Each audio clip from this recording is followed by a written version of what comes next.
लगता है कि कोई जांच एजेंसी नियुक्त तो वही है, तो कौन सी माननीय बोर्ड का है तो देखिए, रीट माननीय मुख्यमंत्री जी ने ये कहा था कि हम लोग 2 अगस्त को रीट की एग्जाम करवाएंगे। उसके बाद में जब हम तैयारी कर रहे थे तो ये बात ध्यान में आई कि 5 अगस्त को हमारी पहले की एक रीट है, उसकी वैलिडिटी समाप्त हो रही है। चूंकि जिस दिन एग्जाम की जाती है उस दिन वैलिडिटी मानी जाती है, तो 3 दिन में मैं समझता हूं फिर रिजल्ट आता, उससे पहले उसकी वैलिडिटी खत्म हो जाती। तो हमने इस डेट को आगे खिसका करके 2 सितंबर किया। हमने जितनी मीटिंगें करनी थी कर ली, लेकिन इसमें जो इश्यू है, एक तो एनसीटी ने हमें एक गाइडलाइन दी है कि कॉमर्स के विद्यार्थियों को इसमें शामिल करना है। एक गाइडलाइन ये भी आई है कि जो बीएड के लोग हैं वो L1 में भी परीक्षा में भी शामिल हो सकते हैं। तो दूसरे इन चीजों के ऊपर हम लोग मीटिंग करके हमने तय किया है, उसके लिए हमें अमेंडमेंट करने पड़ेंगे।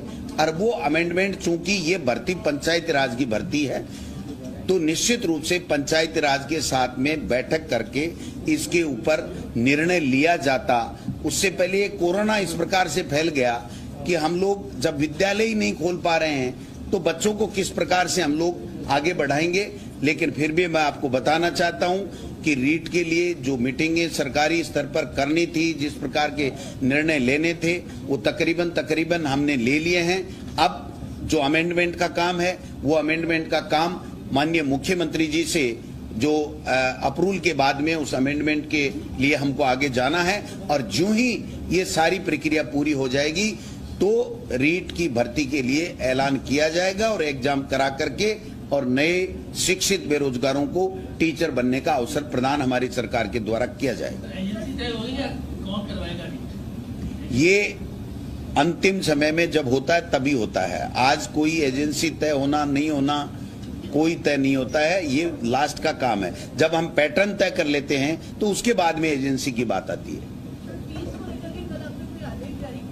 जी, निश्चित रूप से एक तरीके से जब से कोरोना संक्रमण हमारे यहाँ आया है तब से लेकर के माननीय मुख्यमंत्री अशोक गहलोत जी बराबर नजर गड़ाए हुए हैं हर वर्ग को किस तरीके से संक्रमण